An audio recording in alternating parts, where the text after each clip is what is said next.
On life's grand voyage, we embark upon a sea both light and dark. With every step, a story is told. In every heart, a tale unfolds. Through valleys low and mountains high, we search for truths beneath the sky. Emotions surge like ocean waves. In every moment, a soul braves. Through laughter shared and tears we weep. In dreams we sow, in hopes we reap. With every dawn, a chance to find the beauty in each heart and mind. So let us journey. Let's journey hand in hand across the vast and wondrous land. For life is a poem, ever unfurled, a journey shared in this vast world.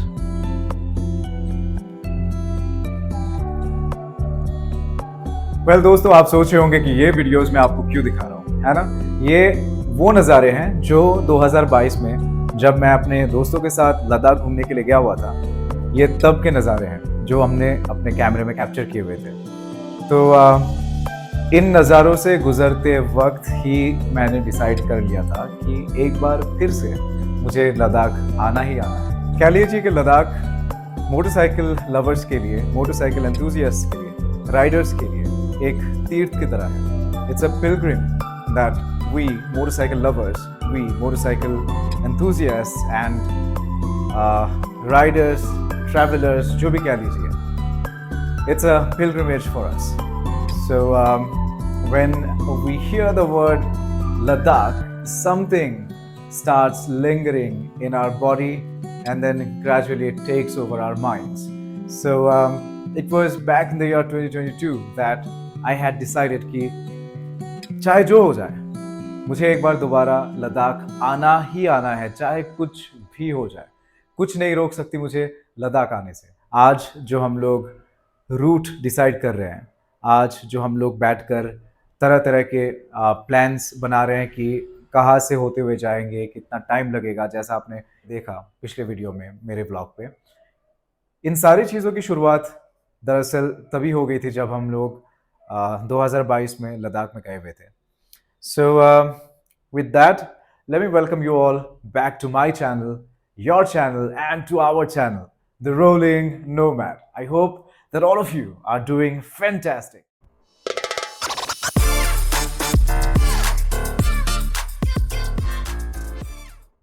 आज दरअसल video का जो agenda है, या कह लीजिए तो जो टॉपिक है जिसके ऊपर आज का वीडियो ये बनेगा, वो है कि जब हम लोग पिछले वीडियो में देखा कि हम लोगों ने रूट प्लान किया हुआ था बैंगलोर से लेकर दिल्ली तक, तो आज के वीडियो में हम लोग डिस्कस करेंगे कि दिल्ली से जब हम लोग निकलेंगे लद्दाख के लिए, तो हमारा दरअसल प्लानिंग क्या होगा, क्या ध्यान में रखकर हम लोग लद्दाख के लिए निकलेंगे, क्या हमारा रूट प्लान होगा एंड ऑल ऑफ दैट।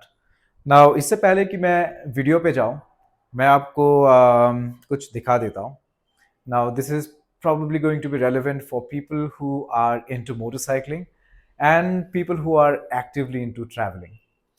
जो लोग ट्रैवल करते हैं, जो लोग मोटरसाइकिल पे लॉन्ग डिस्टेंसेस जाते हैं, उनको पता है कि ट्रैवल के लिए एक अच्छा ट्रैवल बैग कितना ज़रूरी होता है।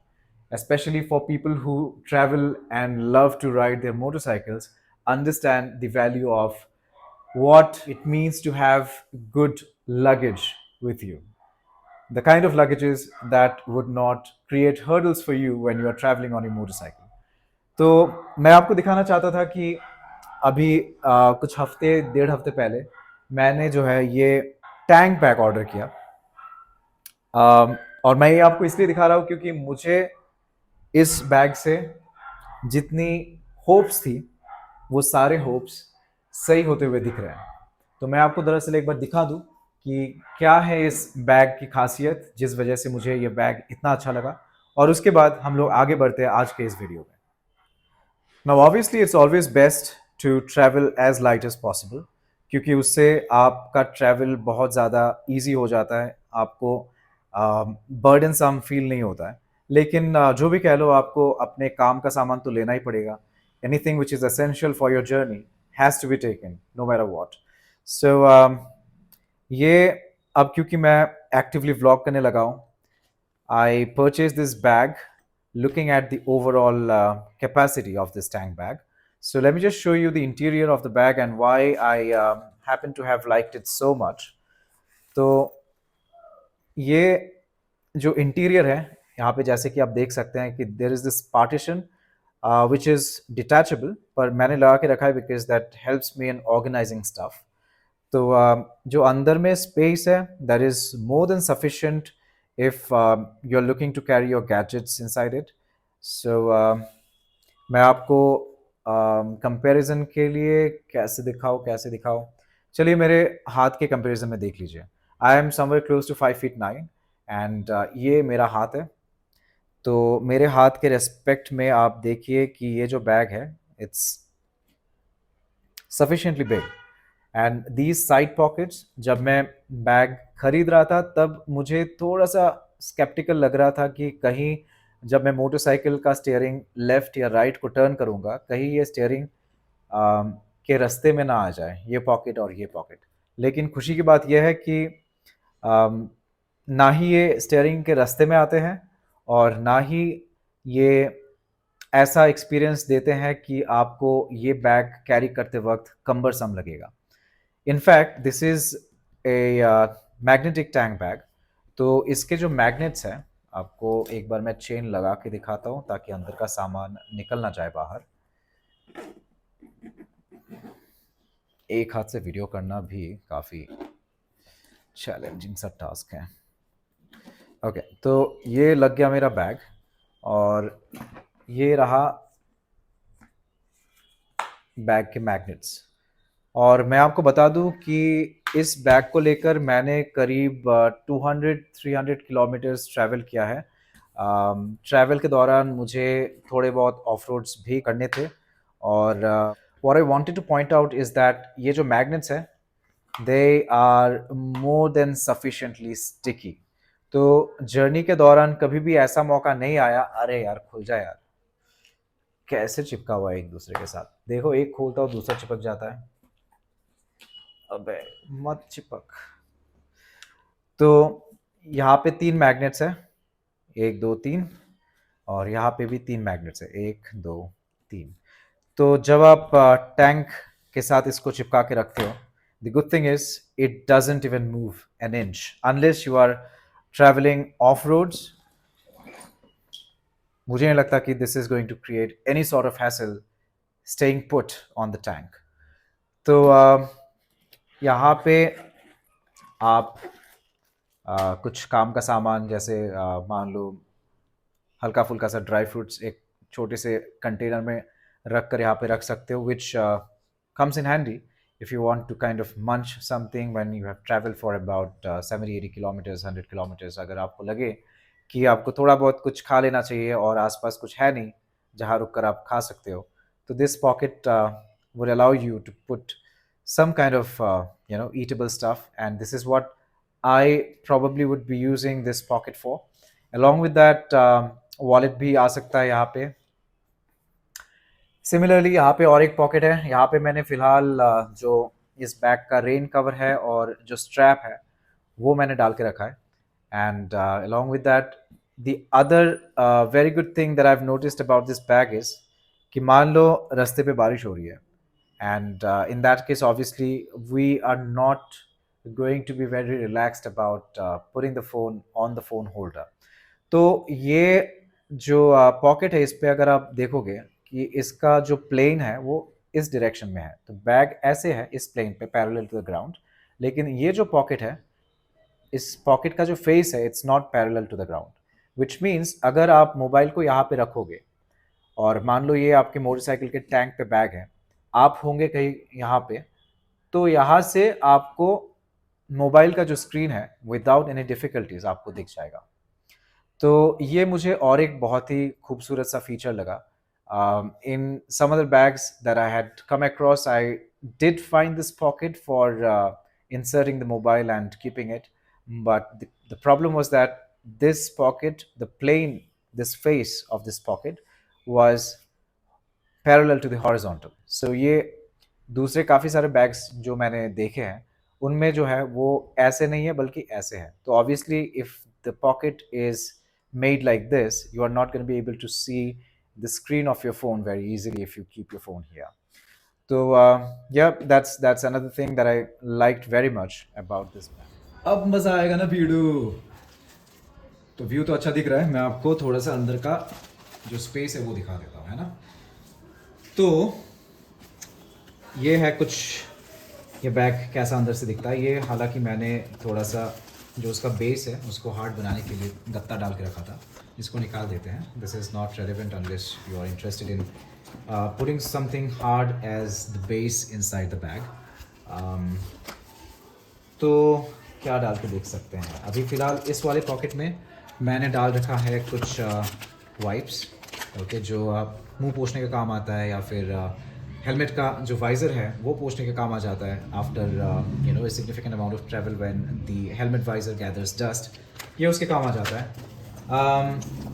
मैं सोच रहा हूँ कि ये जो डिवाइडर के लेफ़्ट साइड का पॉकेट है, यहाँ पे मैं अपना कैमरा रिलेटेड जो भी छोटा मोटा सामान है वो यहाँ पे रख दूँ. The things which are going to be out of the camera और द माइक्रोफोन बैग. यहाँ पे शायद एक आध कैमरे का बैग प्लस जो माइक्रोफोन का बैग है, प्लस एक वाटर बॉटल, एक towel, and probably some documents that you know relates to my motorcycle. तो ये सारा कुछ यहाँ पे आ जाएगा. ये जैसा कि मैंने बोला अभी कैमरा और रिलेटेड स्टफ़ यहाँ पे मैं डाल दूँगा. तो अगर मैं आपको दिखाना चाहूँ एक प्रपोर्शन, आपके लिए मैं लेके आता हूँ एक बॉटल. ये 750 ml का बॉटल है, और इसको मैं अगर लेंथ वाइज ओरिएंट करूँ तो बैग के लेंथ के कंपैरिजन में ये बॉटल कुछ ऐसा दिखता है. ठीक है, अगर मैं अंदर डालूँ to give you an understanding of the depth, तो ये बॉटल का ऑलमोस्ट यहाँ तक, दैट इज़ जो सामने वाला हिस्सा है, it kind of covers the bottle up to this height. और अगर मैं पीछे की तरफ चले जाऊँ, अगर मैं पीछे से डेप्थ दिखाऊँ आपको, तो it's almost equal to the height of the bottle. You see that. तो बैग काफ़ी स्पेशियस है, एंड अगर आपको ख़रीदना है तो आपके लिए मैं लिंक नीचे डाल दूंगा. तो आइए चलिए अब बैठकर बात करते हैं अपनी रूट प्लानिंग का. देखते हैं कि दिल्ली से लेकर कश्मीर का जो हमारा रूट प्लान होगा वो कैसा होने वाला है. तो जैसा कि हमने पिछले व्लॉग में बताया था कि नागपुर से दिल्ली पहुंचकर हम दिल्ली में एक दिन रुक जाएंगे और अपने यार के साथ प्यार से दिल्ली देखेंगे. और मैं ये पूरे दावे के साथ कह सकता हूँ कि उस दिन दिल्ली में दिन कहाँ से गुजरेगी, शाम कहाँ से निकलेगी, उसका कुछ पता नहीं चलेगा. ऊपर से अगले दिन की जर्नी के लिए हमको ये भी इंश्योर करना रहेगा कि हमारा बाइक कैसा है. कुछ हेल्थ चेक अगर करना है तो सर्विस सेंटर में जाके वो भी करा लेना पड़ेगा, फ्यूल फिल अप कराना पड़ेगा, एंड ऑल दैट.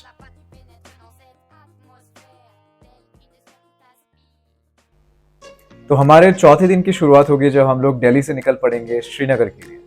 दोस्तों, हमने डिसाइड किया है कि जो राउट हम लोग लेंगे वो दिल्ली से श्रीनगर होते हुए लद्दाख का लेंगे, ताकि जो लोग हमारे साथ होंगे जो इससे पहले उस तरह के एम्बियंस या क्लाइमेट या टेरेन एक्सपीरियंस नहीं किए होंगे, उनको ध्यान में रखते हुए हमने डिसाइड किया है कि हम मनाली वाला राउट ना लेकर श्रीनगर वाला राउट लेंगे, ताकि उनको एक्लिमेटाइज करने में ईजी हो. मनाली वाले राउट में जो चेंज इन ऑल्टीट्यूड होता है वो अचानक से एकदम ज़्यादा हो जाता है, तो उस वजह से काफ़ी लोगों को माउंटेन सिकनेस और प्रॉब्लम्स होने के चांसेस ज़्यादा होते हैं. तो इस वजह से हमने डिसाइड किया है कि जो श्रीनगर वाला राउट है वही हमारे लिए सही रहेगा, क्योंकि उससे एक्लिमेटाइज करना ईजी हो जाएगा. तो ये हो गया हमारे चौथे दिन का प्लान. पाँचवें दिन के सफ़र में हम लोग श्रीनगर से ब्रेकफास्ट करने के बाद कारगिल के लिए रवाना होंगे.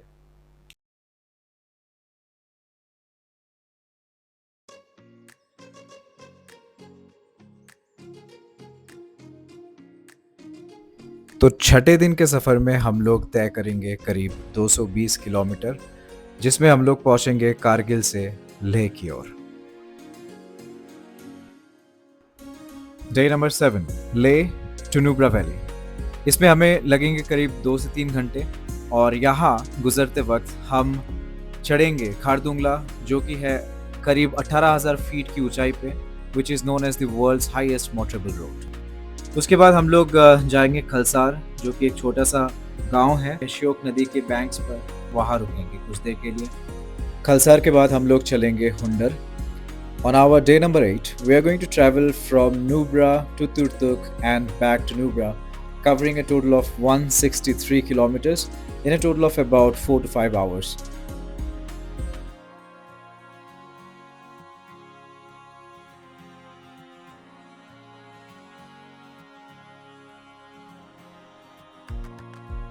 सफ़र के 9th डे में चलेंगे हम उस जगह को जहां हम पहली बार जाकर पूरी तरह से फिदा हो गए थे। ऐसा नज़ारा ज़िंदगी में मैंने नहीं देखा था। हम लोग चलेंगे पंगोंग लेक। तो पंगोंग पहुंचने के बाद हम लोग वहाँ रहेंगे रात को टेंट में। बहुत मज़ा आएगा। लास्ट टाइम जब हम लोग गए थे वहाँ पे तब भी बहुत बहुत बहुत मज़ा आया था। 10वें दिन, that is the following day, अगले दिन हम लोग निकलेंगे पंगोंग से ले की तरफ, और ले पंगोंग से वापस जाते वक्त रोड्स काफ़ी ज़्यादा ट्विस्ट एंड टर्न्स भरा होगा, और करीब 160 किलोमीटर की दूरी हमको तय करने में लग जाएंगे 5 से 6 घंटे। तो आप लोग समझ सकते हैं कि रोड हाईवे जैसा रोड्स नहीं होगा, काफ़ी ऑफ रोड्स हो सकता है, और माउंटेन पासेस होंगे, और साथ ही साथ पहाड़ी वाले रास्ते होंगे, तो जिसका मतलब है कि वहाँ पे हम लोगों को टाइम लग जाएगा काफ़ी सारा। ले पहुँचने के बाद हम लोग चलेंगे Sarchu, that is on day number 11 हम लोग चलेंगे सरचू या जिस्पा। उसके बाद हम लोग आएंगे मनाली, और फाइनली मनाली से हम लोग last day of our ride Manali से दिल्ली की तरफ, जहाँ पे आकर हम लोग अपनी लद्दाख के राइड को कल्मिनेट करेंगे, ख़त्म करेंगे। तो well, this is the overall blueprint, this is the overall plan. अब देखना यह है कि जैसे जैसे टाइम प्रोग्रेस करता है, जैसे जैसे टाइम आगे बढ़ता है, प्लान्स में कुछ और चेंजेस आते हैं कि नहीं आते। तो अगले कुछ महीनों में हम लोग राइड्स पे चलेंगे, just to check and build a stamina, because इस पूरे 10 से 12 दिन के सफ़र में हम लोगों को काफ़ी लंबे लंबे राइड्स करने पड़ेंगे, और उस वजह से बिना प्रैक्टिस के वहाँ जाना बिल्कुल एडवाइजेबल नहीं है। On top of everything, you are going to be riding in high altitudes, so the better prepared you are, the easier your ride is going to be. तो उसी को ध्यान में रखते हुए हम पहले छोटा मोटा राइड्स लाइक जिस पे हम लोग ट्रैवल करेंगे अराउंड 300-400 किलोमीटर्स वन वे, वैसे राइड से स्टार्ट करेंगे, और ग्रेजुअली हम लोग जैसे वीक्स महीने में बदलते हैं, वैसे वैसे हम लोग अपने राइड्स के इंटेंसिटी को भी थोड़ा सा ज़्यादा बढ़ा देंगे, ज़्यादा किलोमीटर्स कवर करेंगे, खुद को चेक करेंगे, बाइक को चेक करेंगे, और ये सारा जो ओवरऑल एक्सपीरियंस है वो is going to be very helpful जब हम लोग लद्दाख के सफ़र के लिए निकलेंगे। तो आशा है आप लोगों को ये व्लॉग पसंद आया होगा। जाते जाते मैं आप लोगों के सामने कुछ पिक्चर्स छोड़ के जाना चाहता हूँ जो हमने अपने 2022 के लद्दाख के सफ़र के दौरान लिए थे। एंजॉय कीजिए और मुझे कमेंट्स में लिख कर बताइए, और सपोर्ट दिखाते रहिए, लाइक कीजिए अगर आप लोगों को कंटेंट अच्छा लगा हो, और अगर आप चैनल पे नए हैं, सब्सक्राइब टू द चैनल।